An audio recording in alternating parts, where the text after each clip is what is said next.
sometimes like croup. Sometimes they just need to go home. It needs to run its course and just take fluids, get rest. Try not to scream at the top of your lungs and run around the house or the yard all day. Like, drink fluids, get rest. It's going to run its course. If they're really severe, you can order medication and you can admit them.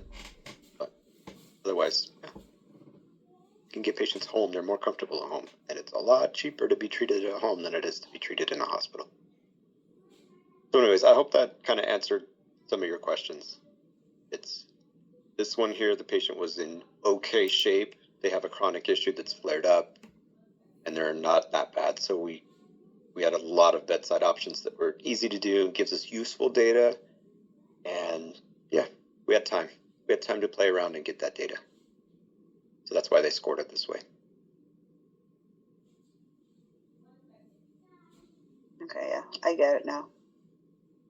Well, and then, in the moment or for the next one, it's always nerve-wracking when it's like for points and it's for real and you're doing this for a grade, and it's understandable to be freaking out a little bit. You'll start to get a real feel for these Kettering ones, and then we're going to do NBRC ones that come straight from NBRC. They're very, very similar with some slight little differences. It's like, driving a Toyota versus driving a Nissan. I mean, you're driving a car, it operates the same, but maybe the dials are in a little different spot. But turn signal is a turn signal, steering wheel is a steering wheel, the brake in the gas or the brake in the gas. So it's the same basic idea, it's just a different model. But yeah, important thing is to just kind of keep your head on straight, keep your nerves calm, take a deep breath, and just kind of be very, very methodical, and just think like a nerd test writer, really. And then you look for the little qualifying keywords. And then, this goes for the TMC and ClinSims as well, but your vital signs tell you a lot. Like, they could say in general appearance, thin male sitting on the side of the bed in no apparent respiratory distress. And then show you these vitals, and you would say, well, 116 beats a minute is not normal, nor is 25 breaths a minute. So something's going on with the patient. And they will mess with you with the test questions. They will say stuff like that. In no apparent respiratory distress, but then they'll give you vital signs that say, actually, they are in some distress or they're not at their baseline normal numbers. And that's a clue. But yeah, you have to go by the information that they give you, but you also have to make inferences from the measurable objective data that you get from bedside assessments. And then laboratory data is data. Data doesn't lie. So if their potassium's off and they say, but I feel fine, but your potassium's off. So we need to address that. Because you may feel fine, and that's good. We want you to feel fine, but we want to make sure that your heart doesn't start acting up and cause you to feel bad and potentially suffer and maybe even die. So we need to address this. Okay. Right. So how the patient looks, what their vitals say, objective measurable data in the context of how the patient looks and feels is important. But yeah, I mean, if there's ever any question about, what do we treat? Well, we treat the patient using data. We don't treat the data. We use the data. We treat the patient. So, take that into account as well. But yeah, there's this whole idea of like, you can have a blood gas that's terrible. The numbers are just like off the chart, just totally bad. And your patient looks perfectly fine. And they say they feel fine. So what do you believe? Well, if the blood gas is terrible, patient looks like crap, or I'm sorry, the data looks like crap, but your patient looks fine, err on the side of maybe the lab data was incorrect or there was an error. Because if the patient looks fine, there's no way we could have data that looks this bad. Something's off. So normal values, normal ranges, acceptable ranges, they're there for a reason because, that's what produces a normal, awake, alert, healthy, functioning human body. Anything that deviates from that causes issues, causes problems, and then compensation can come in to help out a little bit to a certain degree. But yeah, if your patient looks fine and their blood gas looks terrible, or the data from the labs looks terrible, maybe you suspect, hey, maybe we need to redraw this. Just double check it. Because machines are fallible too. We do everything in the world to make sure that the machines that we use for laboratory data processing is accurate, complete, calibrated, correlated, linear. There's no question that the data we get on the whole is reliable, but there will be one-offs. There will be times when you run a blood gas through a machine and there's an error and the machine just gives you some numbers. And you have to use critical thinking to say, wait a second, this doesn't make sense. I need to redraw this. Because if you take a printout for a blood gas to a doctor, it makes no sense. If it was a lab error and you report it and the doctor says, oh, shoot, we need to do this, this, and this. Let's order these tests. When really the therapist, the front line, and then even the doctor should have said, well, that doesn't make any sense. We should redraw this. Like, you could be that front line that says, hey, doc, here's the numbers, but I don't trust them. I think I need to redraw. Are you cool with that? And then maybe they'll look at it. Oh, yeah, that doesn't make sense. Yeah, thanks. Bring me the new one when you're done. You do stuff like that in the field with your physicians, your healthcare team, your nurses, your other RTs. Like, you're going to have their trust that your judgment is sound. But if you just be like, oh, this is the blood gas I drew. Here's the numbers it gave me. Call me if you need me. Bye. I'll be getting coffee on my lunch break or whatever. Right? They're like, oh, well, we're going to have to reorder this. Maybe I'll call the lead and see if there's somebody else that can draw this because I don't think this guy can get it. So, anyways, what were we talking about? I'm like on a tangent here. Mr. Syphus, do you think we could do another LR together? I'm not sure if everybody's okay with it. Yeah, I know Serena had asked me about doing some more practice today, so absolutely. Let's try an advanced one.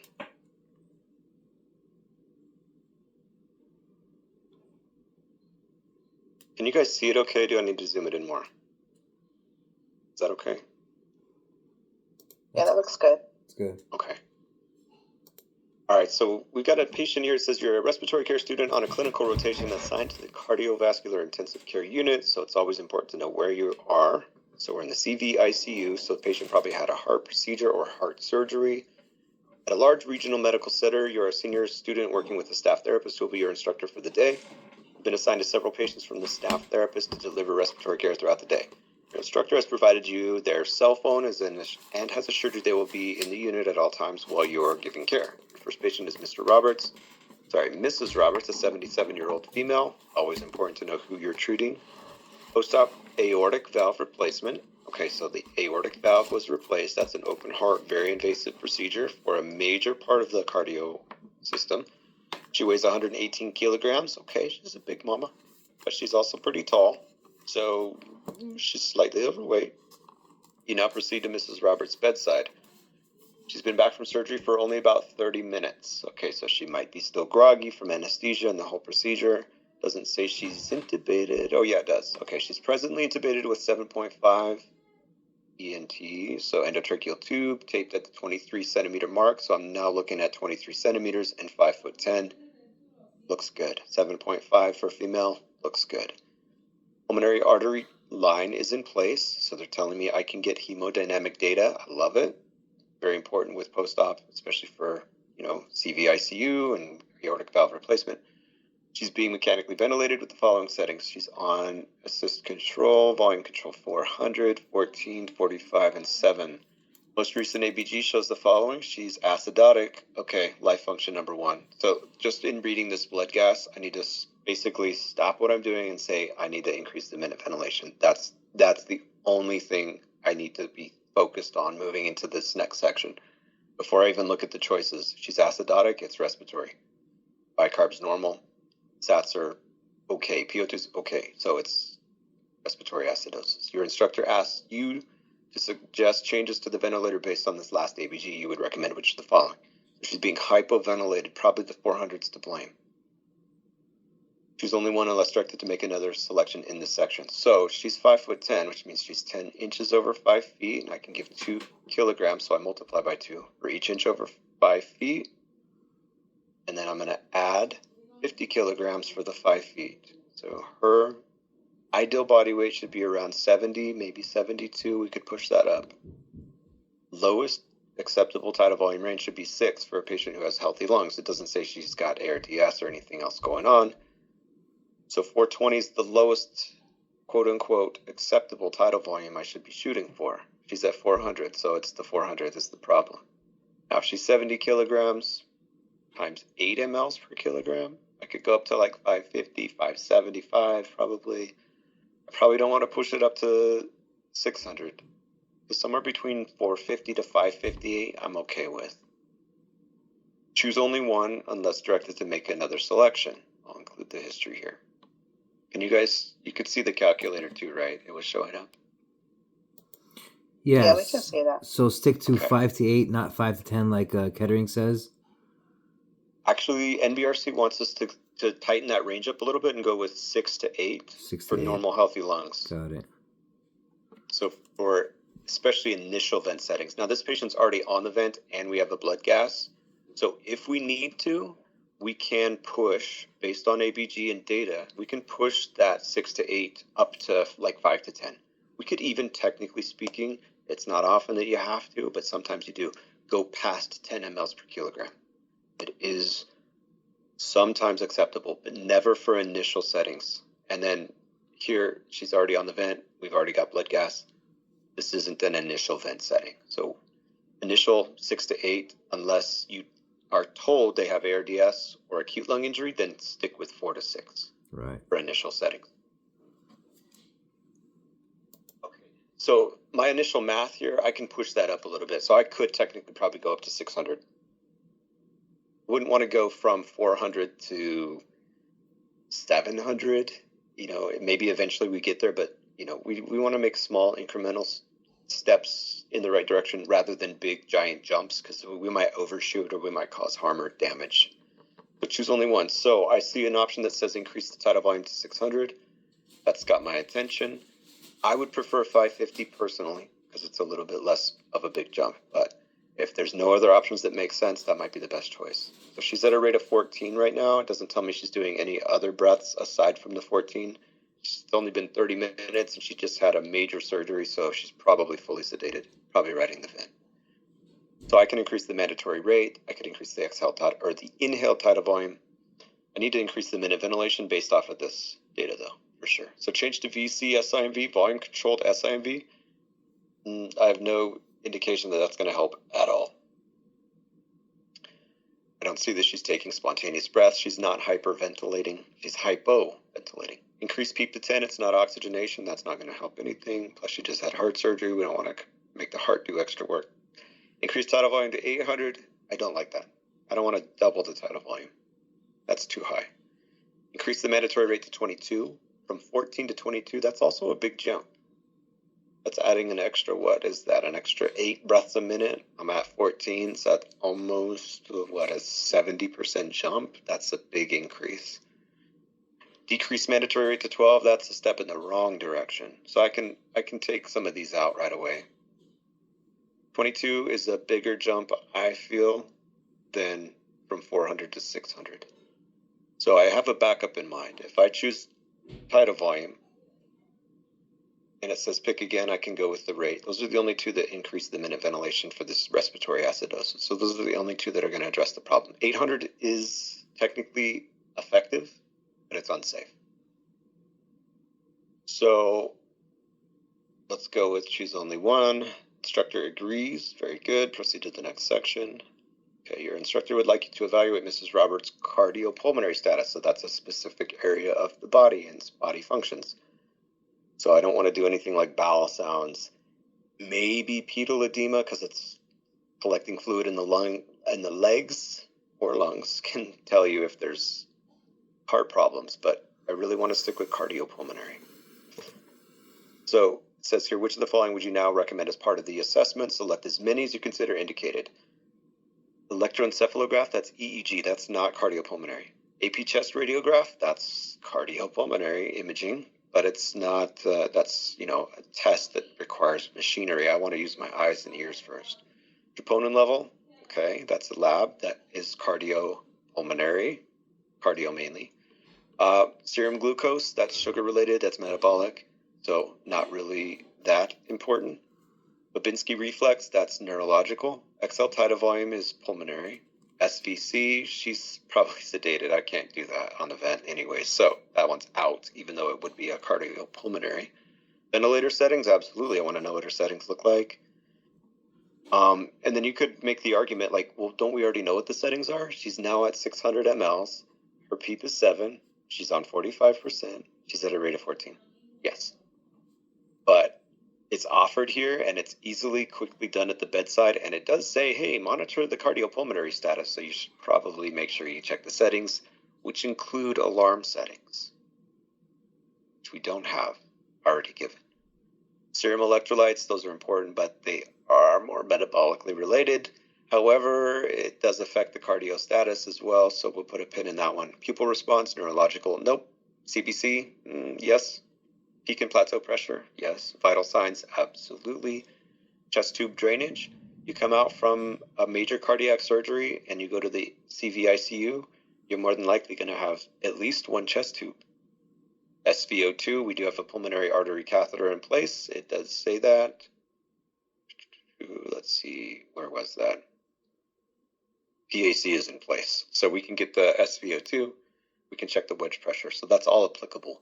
But that's an important thing to take into account is sometimes they'll offer things like wedge pressure and PAP. And if they don't already specifically tell you the patient has this line in place, you can't get that data. So it implies that you stop what you're doing to go put this highly invasive, infrequently used catheter in. Got a lot of risks involved, so it's not used for every patient all the time. So you have to really think about the context. If it's already told you that they have it, you can get the data from it. Okay, so let's start with the things we can see, inspection or vital signs. That was offered. So vital signs, temperature's 36.2, a little bit low. Pulse is 113, a little bit high. Spontaneous respirations, there we go. She's doing 4 breaths a minute, above the settings. Blood pressure is 116/79, so it's adequate, it's okay. Let's see here, what else? Pupil response is not cardiopulmonary. Let's start with things we can see that are very much patient-related. Chest tube drainage, significant drainage from the mediastinal tubes, 30 to 40 cc's per hour. Okay, significant drainage. So she may have bleeding still going on. Doesn't say what kind of drainage. Is it serum? Is it sanguineous? Sera sanguineous? Is it frank red blood? It doesn't tell us. It just says drainage. So that might be an indicator of what's going on.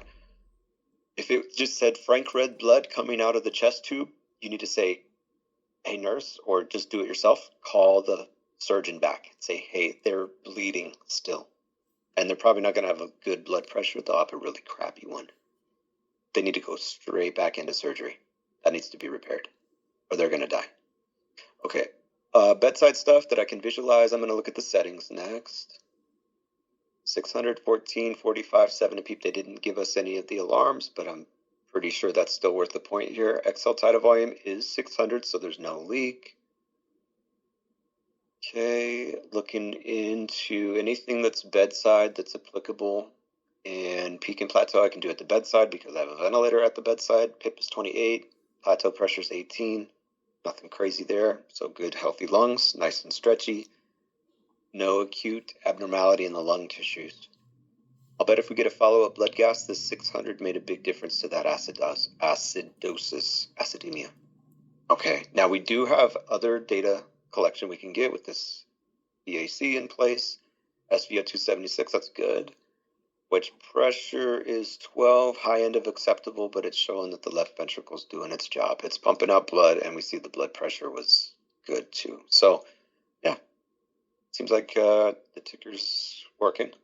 Okay, it does say cardiopulmonary, patient is stable, right? Maybe a little distressed, but I mean, she just had her chest cracked open, so I don't blame her. So let's do an x-ray.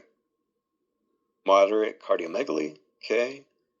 We should do a CBC to see if she's got abnormal hemoglobin or hematocrit or presence of a fever. Sorry, not fever, but infection. It looks like there might be a slight leaning towards the bacterial. Hemoglobin's 10.8. Okay.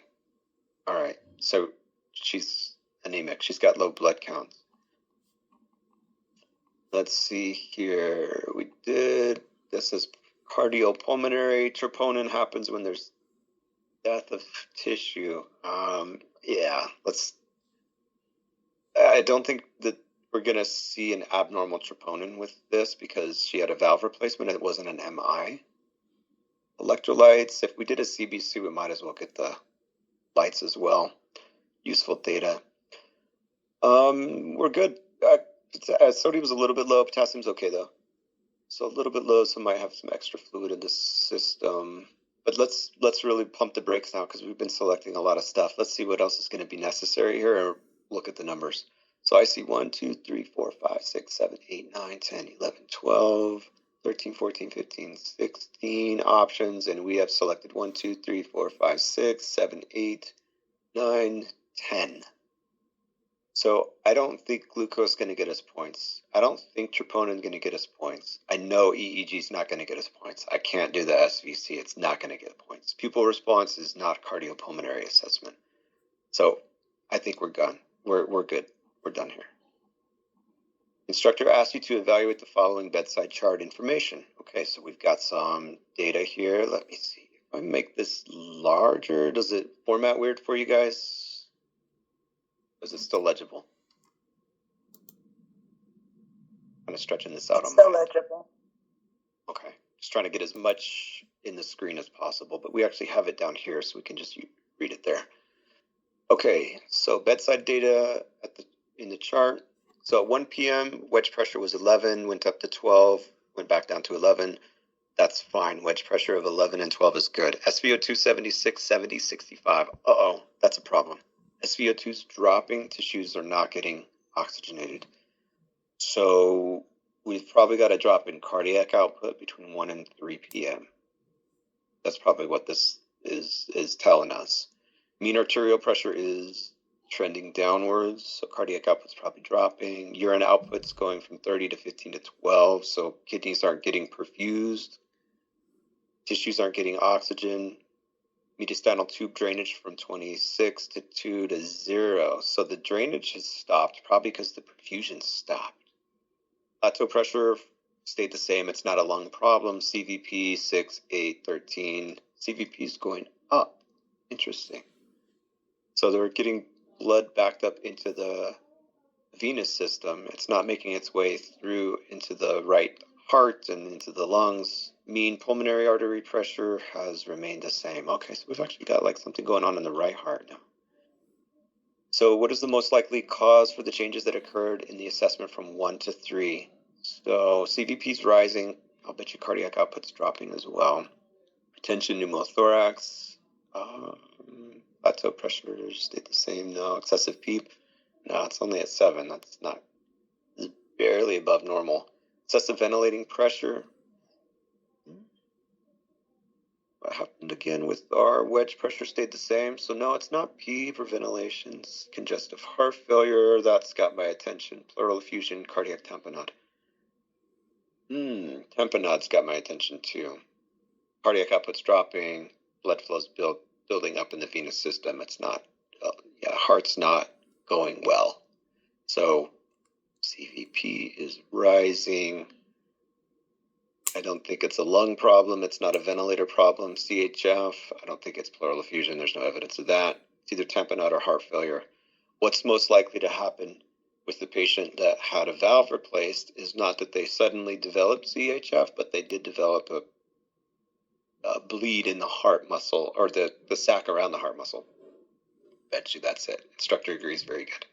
Based on the context of the post-op aortic valve replacement, open heart, having all these lines, tubes, and drains in, and then around the chest, that's the most likely scenario. I think that's why they scored it that way. The CHF would more than likely start to produce plateau pressure changes as well, because congestive heart failure tends to affect the left ventricle more so than the right. And this one, we see that the right ventricle is not, it's basically not putting out blood, because the CVP is the blood pressure headed to the right heart is building, while the pressure just past the right side of the heart is maintained. So this really tells me that there's something impeding blood flow into the right side of the heart specifically. And then the the capillary wedge pressure here tells me left heart function was unaffected. So yeah, it had to be either right heart failure or an acute abnormality like tamponade, something that can occur with post-op surgeries. Okay, so it says here it's been 5 days since you last cared for Miss Roberts. You've been assigned to give her respiratory care for the day. In the shift report, it was noted that she received 5 to 6 units of blood over the past few days. She was anemic, makes sense. The instructor asked you to evaluate the patient's present cardiopulmonary status. So we had a lot of drainage on the day of surgery. She had low hemoglobin and hematocrit on the day of surgery. She did have a tamponade, so that explains where the blood was going. And some of it was leaking out through the chest tubes as well. So what would we assess? Select as many. It's been 5 days. It's a brand new assessment. So we're going to start with inspect, move forward from there. I see general appearance. I'm looking for anything else that's visual. I think that's the first one. Okay, sedated, pale, and diaphoretic. Okay, not good, not great. Do I see vital signs? Looking for anything that I can see. Okay, so don't have vital signs, but I can do some ventilator graphics. I can do some ventilator settings. What else can I see? You can plateau pressure. Okay, so let's start with those because I can see those. Ventilator settings, she's on 614, 45, 70, 7 a peep. Same settings. I can see the ventilator graphics. Noted. You can plateau pressure. PIP is 36, plateaus 27. So not where we were at a few days ago. PIP was 28, 18, and now we're at 36 and 27. Okay, so both went up, so we've got a decrease in lung compliance. So her lungs are getting stiff, we're filling up with fluid. Makes sense if she's got cardiac problems that maybe there's buildup of fluid. Let's see, endotracheal tube position, I can see that. I can visualize that. I can do that at the bedside, tape to 23, and that's where it has been, so we're good. Blood cultures, don't need it. Sputum culture, no. Lateral decubitus radiograph, no. She's not good. She's pale and diaphoretic. That's not good. That's not normal. I might want to get a blood gas. Hemoximetry, I don't suspect CO poisoning. I don't suspect methemoglobinemia, so I'm going to stick with the arterial blood gas. If there's anything that's kind of weird about it, maybe I'll get the hemoximetry, but ABG is going to show me acid base, CO2, PO2. Breath sounds I can do. Bilateral diffuse fine crackles implies that there's fluid. If I see X-ray, I would definitely want to pick that at this point as well, see what the lungs look like, but I don't see it. Okay, so some of these options don't really matter or are not going to get us points in this context. P50, rarely, if ever, will this one get you points. I would stay away from it, generally speaking. Number of times it gets you points versus losing points is so low. It's more likely to lose you points. It's a good assessment, but it's not that important these days. It's based on the blood gas anyways. This tells you what the PO2 is at a given sat, vice versa. So ABG, 743 and 37, good ventilation status. PO2 is only 66, sats are 93 though, bicarb 24. So this PO2, I would like to get that a little higher if possible. She's 77, right? She's on 45%. So I've got the option here to go up to 50, 55, 60. probably go to 50 first and see how she does if the PO2 comes up or the SATs come up a little bit. But technically the SATs of 93, and then they don't mention that she's got COPD. There's no evidence of COPD, so I'm cool with the 93, but I would like the 66 to be a little higher. And I do have some room to safely go up in FiO2. Sweat chloride levels. What does maximum voluntary ventilation mean? Or what is that in reference to? That's usually done in PFTs. Oh. So MVV for short is where you have the patient breathe fast and deep, as fast and as deep as they can for about 10 to 12 seconds and record that data. It's a stamina test. And to do it on a vented, intubated, sedated patient is impractical, unrealistic, and totally useless. So it would be a minus point for a vented patient. Like 99 times out of 100, don't ever pick it if they're on a vent. If they're in a PFT clinic and you're trying to see, what their stamina is, go ahead and select it then, but not for vent patients. So it's not a weaning assessment or anything like that, or a vent weaning readiness assessment. No. MIP and things like that, yes, but not MVV. Got it. Sweat chloride is for CF, and usually based on their symptoms, and of note, 77-year-olds don't have cystic fibrosis. Cystic fibrosis life expectancy is around 40, if they're lucky.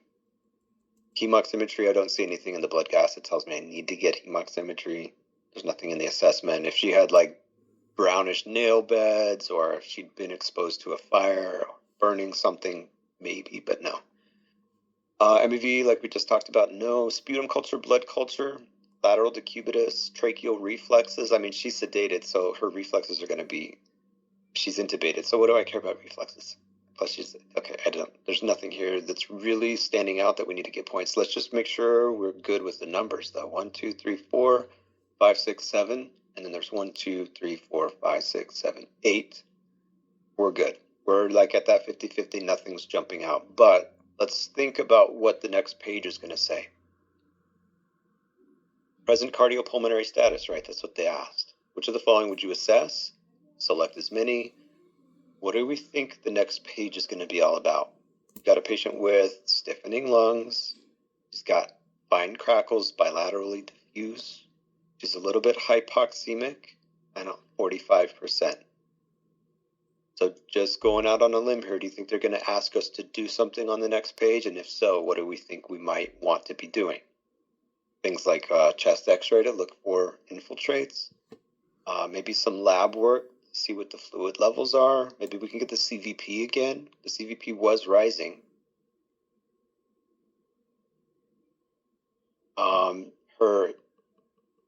Where was it? Sodium was low, implies that the electrolytes are diluted. So yeah, she's retaining fluid. It's backing up into her lungs now, I'll bet. Maybe going up in the oxygen. These are all things to be thinking of before we hit this button here. Because if we just go into this blind and then just start rating, and maybe we pay attention, maybe we don't, we might be caught off guard, right? But if we're one step ahead of the game, we can often kind of, telegraph things before they happen. Question, Lydia Rose? Would lateral decubitus only pertain to pleural effusion? That's correct. So it's only for pleural effusion. So if I see something, if they word lateral decubitus, it would only pertain to PE. You want to eat? I'm going to take... PE usually implies embolism, different process, but... pleural effusion, yeah. Yeah, so if it says... Okay, I'm going to cancel here. If it says lateral decubitus radiograph, then you're getting an x-ray to see what's going on with the pleural effusion, if it moves in the chest when they lay on their side or not. If it stays in the bottom of the lungs when they're laying on their side, then you need to probably do a little hole and then suction it out or scrape it out. But if it moves, the pleural fluid moves, then you can just do thoracentesis. So, yeah, lateral decubitus radiograph or x-ray is really just for pleural effusion that you suspect or saw on a upright chest x-ray film. But the lateral decubitus is just a position. So sometimes you'll see lateral decubitus and it doesn't say x-ray, but you're going to actually place the patient on their side, laying down on their side, and that was technically the lateral decubitus position for a therapeutic reason, not for a radiograph. So that's usually for a unilateral lung disease, like a pneumonia that's real severe, but it's only on one side. You want to have the batter up, and they would call it lateral decubitus position. So I'm going down this road because a lot of times people say, oh, but I thought that was for the pleural effusion. And it's like, well, an x-ray is for the pleural effusion, but the position is for drainage and for oxygenation purposes. So putting the radiograph and the position in the same bag can make you lose out on a lot of points. Hope that makes sense.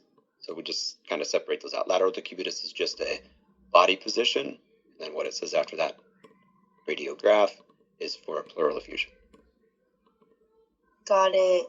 Thank you. Mm-hmm. Right. It says the instructor asked you to recommend changes to the ventilator based on your previous assessment. Which of the following would you now choose? So we want to make a change to the ventilator. That's what they're asking us to do. Based on the assessment, we had a blood gas that showed some mild hypoxemia, nothing too crazy, but they were on 45%. Once I get up to 60%, I need to add PEEP. So really, being less than 60, I can just go up to 50, 55, 60, and then reassess their oxygenation status. So, ventilator changes based on the assessment. Increase flow. I don't see any reason to increase the flow. There's no air trapping. I don't see any asynchrony. Nope. Decrease the mandatory rate to 12. Why? Ventilation status is beautiful. 37 and 743. That's good. So don't need to change the minute ventilation. The only thing I need to change is the FiO2, if anything. FiO2 to 60, that's got my attention. Increase the IE ratio. Once again, that's the same thing as changing the flow. There's no indication to do that. They're not air trapping. They're not struggling with the ventilator. Increase expiratory time. Same thing as increase flow. Same thing as the increased IE ratio. That's the same option 3 times. So I know by process of elimination and test taking, it can't be any of those 3 because they are the exact same thing, just said differently. It says choose only one. So it can't be the first, 4th, or the 5th option. Increase PEEP to 10. It would be a good option if I wasn't below 60%. So the only correct answer has to be 60%. Increase the FiO2 to 60. If they're still hypoxemic, then I can add PEEP. 60% is a magic number for us as RTs. Stay below it if you can. Go up to it and then add PEEP. Instructor agrees. Very good. Next section. That's a hard and fast rule for NBRC tests. 60% is a magic number, and there's a lot of reasoning behind that, which we'll get into this term when we talk about diagnostics. Because certain things can't take place until you're at or above 60% FiO2. So there's math behind this, but 60% is a magic number for us. Just remember that. Okay, the ventilator graphics displayed the image below. Based on the graphic, what changes would you recommend? Well, she's got decreased lung compliance, and yep, there's the image that proves it. Pressure goes up much higher than the volume goes up. The lungs aren't changing shape and size when you apply pressure. So, select as many as you consider indicated in the section. It says here, what would you recommend based on these changes? Okay, so increasing tidal volume, that's not applicable. A, for the blood gas, and B, because when you have decreased lung compliance, you want to use lower volumes, faster rates, and more PEEP. Increase the mandatory rate to 20, that could do it. Increase the inspiratory time, increases the flow rate, increases the peak pressure. Decreases the flow rate. I said that backwards, but yeah, that might actually help a little bit, reduce the peak pressure a little bit, but really this is not dynamic airflow problems. This is a static lung compliance issue. Increase the PEEP to 10, it's got my attention. Decrease the expiratory time, not really. Increase FiO2 to 70 just based off this graphic. Select as many as you consider indicated. Realistically, I want to drop down the tidal volume. She was 5'10", 70 kilograms, and she's got stiff lungs now. So I really want to be thinking more like in the 5 mLs per kilogram range. She said at 600, probably want to be around 400 now, and then increase the rate. So we're going to need PEEP. Instructor agrees. We want to increase the rate. Disagrees, not done. Okay, I see where they're going with this one yet. Based on the blood gas, minute volume doesn't need to change yet. Okay, increase the inspiratory time. We'll cut down on the peak pressures. Yes. Decrease the expiratory time. That's the same thing. 70%, we don't really need that, do we? We don't have data. So just arbitrarily raising this to 70%, I don't see that. If they told us the SATs were still 93, then maybe, but I mean, we made the change in PEEP, increasing I time and decreasing E time. Yeah. Let's see here. So got a point, lost a point. We're net zero. Increasing tidal volume away. FI2, I'm not seeing it. So if anything, let's see here. If it says not done, then we're done. There's no other selections. So we end up with a -1 on that page. Yeah, there's no -2 selections, I'll bet you. So let's go back and review this one real quick. So quick recap. Just came out of surgery. Blood gaseous respiratory acidosis. Safest option was to go with an increase in tidal volume that she could tolerate safely. 800 was unsafe. 600 was from 400 was acceptable. PEEP rating increase to 22 was too high, so that's just, yeah, that's too aggressive. Other options just really don't make sense. Next section, it says cardiopulmonary status. So we evaluated things that we could see first, done easily at the bedside. And then we found that she was, in maybe slight distress, but still overall pretty stable. So we spent some time at the bedside. Plus we had an invasive catheter that gives us lots of good data. So we pulled some data from that just to see what the overall cardiopulmonary status was. Did the x-ray, did the blood work. So we got full points there. Actually didn't miss out on any points, so that's good.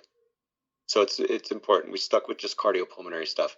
So would pupil response be nice to know? Sure, it would, but it doesn't answer what they asked us to ask or answer them. Cardiopulmonary only. Just stick with cardiopulmonary. Don't do neuro, don't do metabolic studies. Glucose, metabolic, right? Troponin for myocardial. Technically, it's a cardio, but we didn't suspect she had cardiac cell death and troponin levels rising. So that's why they said it's not worth points. It's not likely that she had an aortic valve replacement on top of an acute MI. Not likely for a 77-year-old female. She doesn't really fit that metric either. Bedside chart information showed that there was a heart problem. We could listen to this one real quick. Let me make sure that this would be probably a good one to listen to. Let me get the audio in. Typed in real quick. Include sound. Oh shoot, it didn't work. Sorry, 1 second.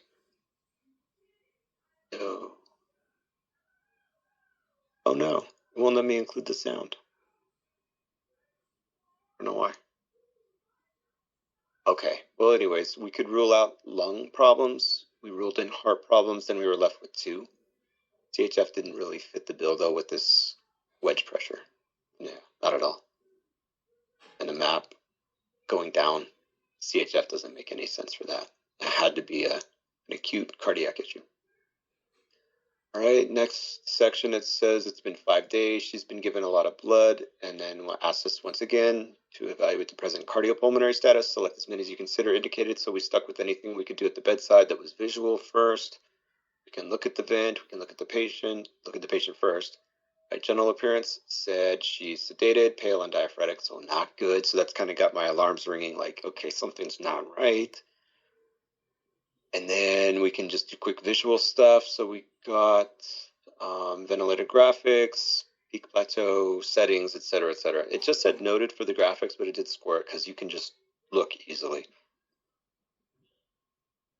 And then from there, we didn't really know what was going on. We did the breath sound assessment, and it said bilateral diffuse fine crackles, but doesn't really, definitively point us in a direction. So it's time to get some invasive data or an imaging technique of some kind. If x-ray was offered, I would have picked x-ray here too. But they gave us a blood gas that showed mild hypoxemia, and then they said, all right, next page, what are you going to do to fix it? Choose only one. She was below 60% with hypoxemia, so we go up to 60%. pretty straightforward. She was at 45. Usually we don't jump by 15%. We would go by like 5 or 10% increments, generally speaking, but it's the only one that made sense. It was the only one that was going to be effective. And it was still safe to do, quote unquote safe, because it wasn't a huge jump from 45 to 60. It's not like going from 30 to 90%. It's a bit more than I would have liked to have done. I would have put the patient personally on 45 to 55 and then assessed. As if she was tolerating 55 well and she didn't need to be at 60, that's better for the patient. All right, next section here, I think, I lost points for sure. So graphics show an increase in pressure with a slight change in volume, which is a hallmark of decreased lung compliance. And I jumped the gun here. We didn't need to go to a rate of 20 because we just came from a blood gas that showed good ventilation status. So the only reason to change the rate to 20 would have been if I also decreased the tidal volume, which it didn't offer me here. It only offered an increase. So if it said change tidal volume from 600 to 400, then to keep the same ventilation status, I would have to increase the rate. So I didn't, I jumped the gun on this one. I made some assumptions for things that weren't there. So that lost a point. And then I was thinking, wait a second. It's a select as many. The chances that there's only one option that gets you point, it's usually low. But guess what they did here in this case? Select as many and only one choice made sense. That's the only one that got points. So I took the bait. Inspiratory time would decrease the pressure, but it would leave less time to exhale. So if I selected both, I would have lost more points. And it would have let me do that because it says select as many. It's the same thing. So once I saw not done, or if I had just seen noted, and I then did the math and I said, okay, there was six choices. Pretty sure I got 1 point. Not so sure if I got another one, but I'm at 50-50, so I don't care if it's worth a point. I really don't want to lose any. I would have just ran after 3 choices anyways. So yeah, those are the -2 points that we see here on this. So despite good choices otherwise, we still got a passing score with those 2 negative points. Anymore, we would have failed the decision making, but we got a lot of points in information gathering, just kind of sticking to some, basic rules and thought processes. We got more than enough points to pass the simulation. So there's 12 points needed to pass. We got 17, so that's an extra 5. So that's, essentially you could go lose 5 points on the neonates and still pass the overall exam. That's for the real boards, the NBRC. It's a cumulative score at the end. It's not piece by piece or simulation by simulation like the LRs. That's good. A little bit easier. You can make up for a bad one in the actual NBRC. Yes. So anyways, yeah. Hopefully that was helpful. Nobody's perfect. You're gonna make mistakes. I make mistakes still. Obviously I lost points on that. And yeah, it happens. You just try to minimize the damage, and the more practice you do, like start off with all these ones that I have open for you guys, all these practice scenarios. Start running through these. If you're done with these, I can open up more. Once everybody's done them, I can open up more. But until that point, I don't want to inundate you guys. But there's a lot of resources. You saw that whole list, right? So I keep tabs on what you guys are up to, and the classmates, I can see your progress. I can see how things are going and put it in the work. Just an FYI, I keep track of a lot of data. It's very helpful. It's very useful for me as your instructor to see how I can help you guys. And it, like I said earlier, data doesn't lie. I can fairly accurately predict success rates too, based on the level of effort and the type of work that I see. So there's just no replacing putting in the hours, putting in the effort. It's like going to the gym, you put in the reps, you can get in shape. But if you just show up at the gym and you don't actually do the reps, doesn't count. You're not going to get in shape. You can't go to the gym once every month for 14 hours and get in shape, right? So a little bit of daily work consistently, that's the kind of stuff that gets your brain in shape too. So even if it's just a few minutes a day, because you had a long clinical day and like 7 people died, and you're like, what the F did I just witness? Maybe you take a rest day, but hit the books again soon. Even if it's just a little bit, every little bit counts. Anywho, I guess that's all I got for now. Thanks for hanging out. Thank you. That was helpful. Appreciate it. Thank you. Guys. See you tomorrow. Sounds good. Oh, heads up, I heard that the parts for the AC are on back order, so we're going to be super hot tomorrow. Nice. And Thursday. But they did say that it's, what did they say? Hawaiian or Native Island? Like Pacific Islanders Week, Appreciation Week. So anyways, if you want to wear like some casual or like Hawaiian shirt kind of stuff, pants and closed-toe shoes is fine. But they're making exceptions for the full scrubs uniform. Like, come looking decent and, presentable, but if you need to dress to stay cool, then do that. Bring your badges, though. Thank you. We're scheduled for the test being on Thursday?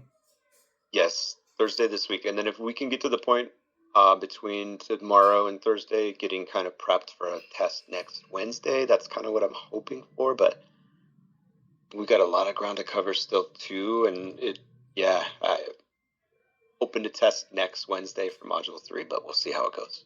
But yeah, this week, Thursday for sure. And that's going to be on X-ray and the heart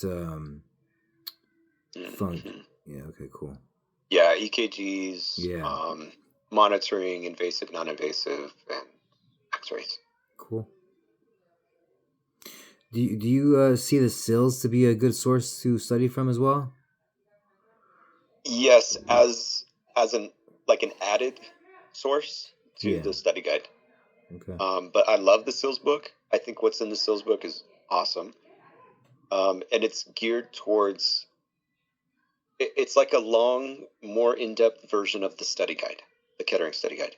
Got it. So if you took the Kettering study guide and the Egan's and then smashed those books together and made it half as big, it would be the SILS book. That's how I look at the SILS book. Because it explains this stuff in a little bit more depth and gives more context, and it also has a bunch of practice questions, which, just as a hint, sometimes I pull those practice questions from the SILS book and put them on your unit tests or derivative. Like, I use it for inspiration for writing my own test questions for the module test. So those practice questions they're strictly like, hey, we can't rip NBRC content, but this is how we think NBRC is going to present this data for you, and this is what a question might look like. So there's lots of good stuff in the SILS. So between the SILS book and the lab competency book, I think those two as like an adjunct to the study guide are great. And I would say crack both of them open and see which one you prefer. One, like, the language speaks to you more, but they're kind of interchangeable in a lot of ways as far as the data they contain and how they kind of talk about stuff. I like to nerd out more, so I like the SILS more, and I like the Egan's the best. But if you're like, I just want to keep it simple, I just want to know the key points, I would go with the lab competency book and read those pages there. This chapter's great.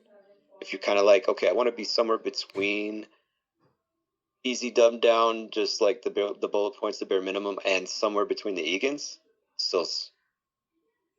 And then when it's time to just remind yourself what's important, study guide. And if you're like, I have no clue what any of this is, and I really need to dive deep, Egan's. Does that make sense? They're kind of on a spectrum in my mind. Okay. Lab competency is kind of easy. SILS in the middle. Egan's way harder than it needs to be, but way more detail. Okay. All right. Thank you very much. You're very welcome. I'll see you guys tomorrow. Take care. Let me know if you need anything. See you tomorrow. See you tomorrow. Thank you. Bye. Bye.